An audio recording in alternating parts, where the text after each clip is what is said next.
الله الله يا ربي الله الله ومن قلبي علي توضى كده من الها صلى الفجر ولف في مصر وحواليها الله الله على الأزهر الله الله الله أكبر أم الدنيا كمان واكتر لو قلت اوصفها انا مش هنصفها واكفيها الله الله يا رايحين على مصر مين يبعت سلامي في كلمتين يا أهل الله مشتاق لناسها الطيبين ودي ياما فيها مخلصين يا ما شاء الله وفي أزهر العلماء تقدر تقول ما تشاء ده أنا والله بدعي لهم رب السما وقولوا امين ان شاء الله ان شاء الله الله الله يا ربي الله الله ومن قلبي علي توضى كده من الها صلى الفجر ولف في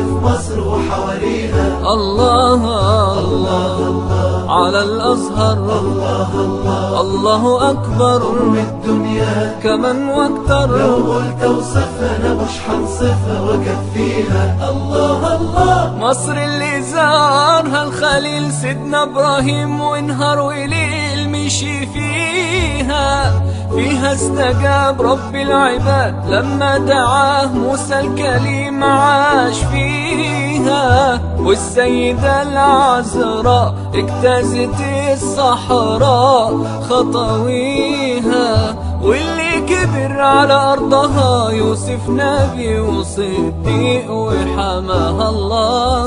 الله يا ربي الله الله ومن قلبي علي توضى كده من صلى الها الفجر ولف في مصر وحواليها الله الله على الأزهر الله الله الله أكبر أم الدنيا كمان واكتر لو قلت اوصفها أنا مش هنصفها واكفيها الله الله وقالوا لي عنها كلام خلاني اقول يا سلام ده انا ياللي لفت سنين وسنين في بلاد كتير تانيين